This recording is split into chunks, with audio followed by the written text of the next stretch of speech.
In this video, we'll continue our discussion of polar integration, finding volume of another surface. So we have a plane here, if you can't notice, that is our plane. And above the xy plane, so we're dealing with above, and it's bound by, and then we know this is a circle from one of our other examples. I showed how to complete the square again here. I'm not going to use the video time to do it again. This is the exact same circle from the last video or so. So that's how you complete the square. We get this circle. So we're trying to find the volume of the surface that's above this yellow circle. All right, so this integration is pretty heavy. There's a lot of moving parts.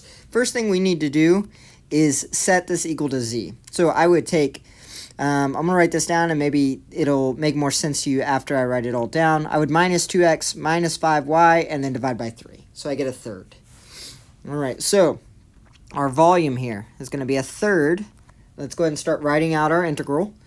We need to figure out thetas. The theta here, if you can't tell, the theta is cot. Okay, it's all the way down, so it's a negative pi over 2 to a pi over 2. It's being weird right there. I don't know what's going on. Pi over 2. There we go. It's caught between. The r is not as obvious, but we have dealt with it in this way before. You just take the circle function. Let's change everything to polar, and it's going to show itself. Right, cosine is r cosine theta. If I divide both sides by r, I get 4 cosine theta, right? That we've seen that before already. So that means r, I can put the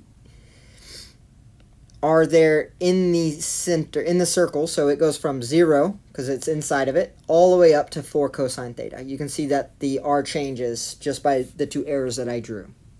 All right, so the thetas are in between that, so I'm going to write theta. We're going to have to rewrite these out a bunch. Okay, it's pi over 2, and then this is pi over 2. We're going to have to rewrite these so much, and we're not going to actually deal with them until the very end. Let's do this to help us out. A is going to be negative pi over 2, and B is going to be pi over 2. We're going to write A and B this whole time instead of those, because we're going to have to write it so much. So it's from A up to B. We'll deal with those when we get there. Now the r, though, let's go ahead and call those what they are. R equals 0, and r equals 4 cosine. All right, we have the surface above the xy, so I just have to subtract the 2, meaning I just get the surface that's on top. So the third came out, and then I get 15 minus 2. I got to replace x. X is going to be r cosine theta, minus 5 times y. Y is going to be r sine theta. Let's go ahead and drop that front parentheses. And then we get, oh, actually we need it. Let's put it there. Times r dr d theta. The reason we need it is because that times r. We need to know that it goes to everything. Right, I'm going to rewrite this. I got 1/3 theta from A to B. That's going to help us out a whole lot. Trust me, because I worked the example with not doing that. And then let's go ahead and simplify before we start integrating. And we're going to do a whole lot of simplification in this problem.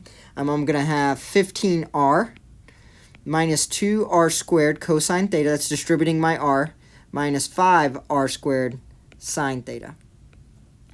dr d theta. The r I distributed through. All right, so that's what we have there. Let's go ahead and take our integral.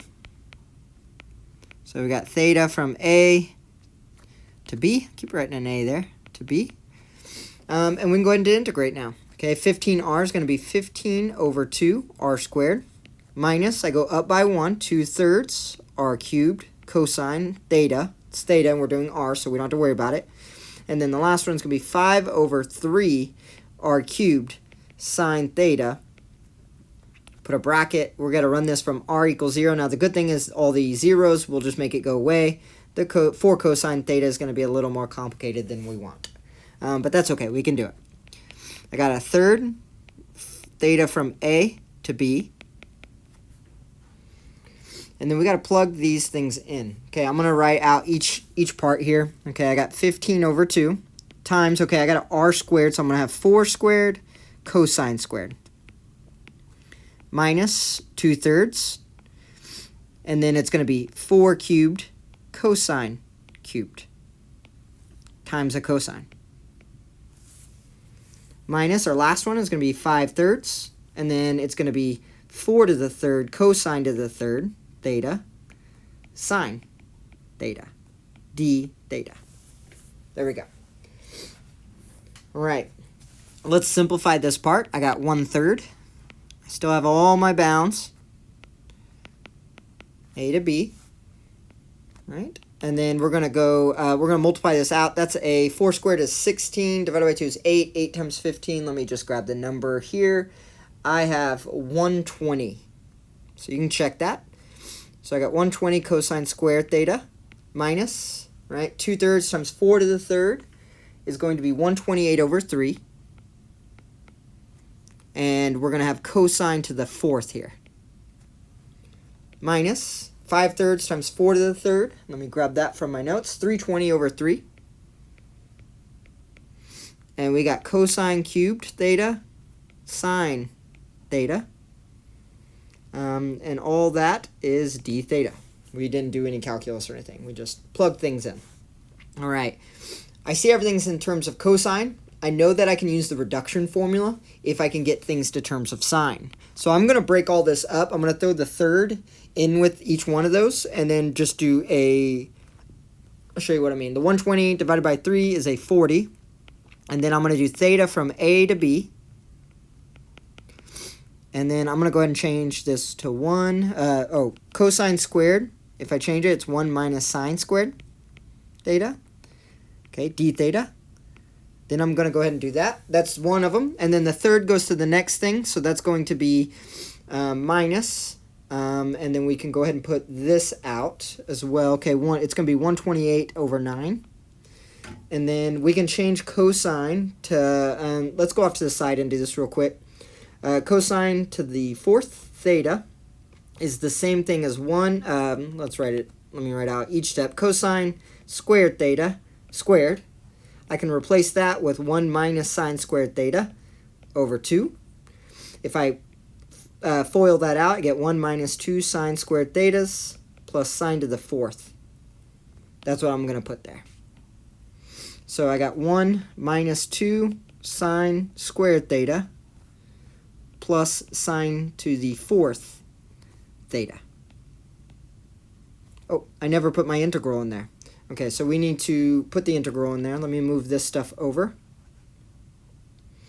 We need to make this smaller. Let me actually shrink everything that's over here. There we go. All right, so if I move this over, where would it go? Right here. Move it all over. I need to put that integral from theta equals A to theta equals B. And this is of, hold on, first, close that. D theta, and then close it. Cool, there we go. I just replaced cosine to the fourth with that, times it by a third, right? And then the last one, okay, I got 320 over 9. That's a third being distributed there.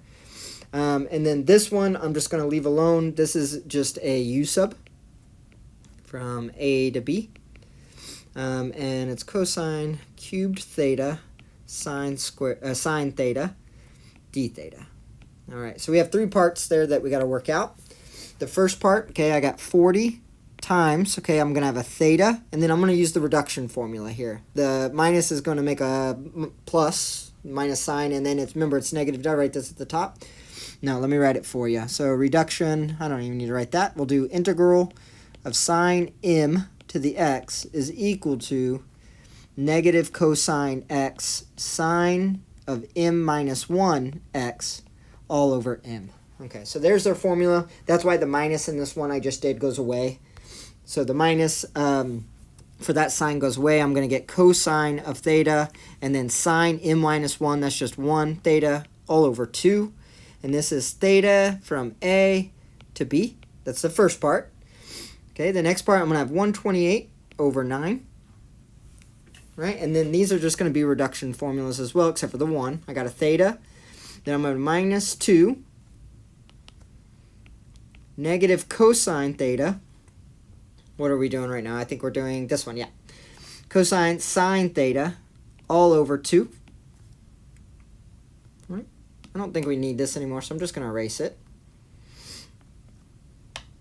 All right, that's that. And then plus, we got sine to the fourth, so it's going to be negative cosine theta sine to the third theta all over 4. And then close that. And then we got one last one. I can't fit it all on the same line. 320 over 9 times. Okay, and this is just a U sub. So the U sub is going to turn out to be, I'm just going to help you guys out. It's 1/4. I'll let you do it. You do U equals, it's right here. This is what we're dealing with. You do U equals cosine and then work that out. After all of that, we get 1/4 cosine to the 4th theta. And that's ran from theta equals A. We should have put that up here by the way too. Theta equals A. Theta equals B. All right. If we were to plug all that in, this is a great spot for me to stop. You can plug in, I hope, negative pi over 2 and pi over 2. I would use Wolfram or something like that to help me out. Again, on an assessment, they're a little more manageable. Can't give long problems like this. This turns out, if you would like to check your work of plugging things in, 44 pi over 3, or roughly 46.077. All right, they're a pain, but the reduction formula really gets us out of everything. It's a good one to memorize and just have, like, to use all the time.